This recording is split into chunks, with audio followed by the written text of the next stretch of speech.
Hey guys, welcome back to the channel. In this video, I want to go over a quick hitter against a 2-3 zone and man-to-man defense that you can run. This is, first of all, we're going to go against a 2-3 zone, and we can call it the same thing. We'll call it X, and X will be for, you can call it X zone, X man, or X1, X2. And basically what's going to happen, you're going to have your 4 and your 5 start on the block, your 3 and your 2 start on the wing, or they can actually start deeper in the corners. And if the 2-3 zone is played kind of wide right here, basically what will happen is your 4 will come across the screen here, your 5 will come across the screen here. First option is for the point guard to dribble, take one good solid dribble here, and they should get a shot around the free throw line or right in front of the free throw line. Second option would be these 4 and these 5 guys, once they screen, they roll straight down the lane line here, and then they'll either be open for a 2-on-1 advantage here, or they can pop the ball to the wings. The wings, if they start off here, as the play develops, they should slide down. So that's what I'm saying. They can start high or start low, but they want to finish low is the main thing. Because if these guys here stop the lane line dives, then you should have some guys on the wing that are open. Okay, and if they don't, if they respect the wings, then you should have some cutters there. And then we'll kind of show you some options of what happens from there. So as you see here, the cross screen, dribble up. There's the shot. That's the first option. Second option, dribble up. This guy steps up to stop the ball. We roll to the basket. Notice how these guys come in and we pop it out for a shot. Another option is if we pop it to the wing and this guy comes out, then you can dish it down to the post for a layup. Next option here, dribble in, middle guy steps up. If we start deep and these guys are playing higher and they're not really active on defense, once you penetrate that gap, you can send 1 or 2 guys in to dive for a backdoor cut. Players just have to read it.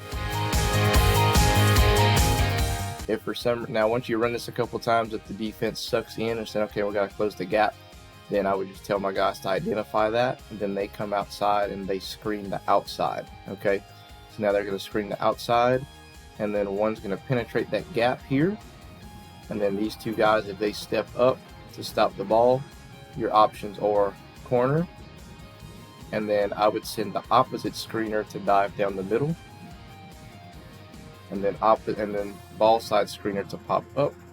And then you have options. You can pass to the corner, you can pass here, or if they don't stop you, you got to lay up, but you just kind of read from there. And then once he passes, then everyone just kind of fills in and gets your spacing back from there. Okay, so that's against a 2-3, just some type of quick hitting action. All right, now we're going to show you against a man-to-man. So if they're in a man-to-man, another little quick hitter, point guard chooses what side he wants to go to. He can go left, he can go right. And then what will happen is, depending on what side he goes to, the big man down low will flash from the opposite side. So if he goes left, right side will flash. If he goes right, left side will flash. And then the opposite guard comes around for a fake handoff. Point guard goes around for the handoff.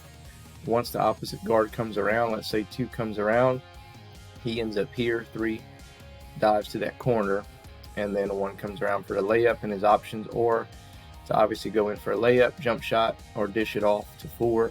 The person who hands the ball off should stay put right here to kind of keep the spacing. So let's go through that really quickly here. As you see, we're going to go to the left side. 5 will flash. We're going to give the ball to 5. Now it's 2's job to come around and just kind of like some misdirection. As 2 comes around, notice how 3 pushes down. And then here comes 1. And then if 1's open and has a lane to the basket, he's going to look to attack. And if this guy steps up, then this guy should be open. If this guy cheats off and this guy tries to fight around, that guy will be open. So that guy at that point just has to read it. Okay, is basically the main thing. And then if we did it the other side, if we would have gone to the other side and 4 came, if 1 would have come this side, 4 would have come up, passed it over, 3 would have come over the top, 2 dives down, and 1 comes around from there. So if for some reason, let's say you're running this play and they're pressuring you really hard, then basically what I would do at that point is I would just turn this into a screen and roll if you know you cannot really get the ball to this guy. Basically what I tell my bigs is it's non-negotiable. You've got to come over here and post up in a way to get the ball. Point guards, you have to kind of lead that offensive player away from the defender. So maybe like one step off to where he has to step to the ball.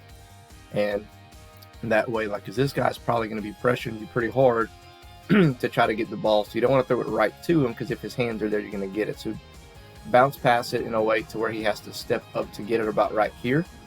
And then that way the play can develop. But worst case, you can just run up instead of picking. If this guy comes off the pick, this guy can just slide down and create some space. So those are just a couple of quick hitters to help you against man or zone. Let me know your thoughts below. Other than that, we'll catch you in the next one.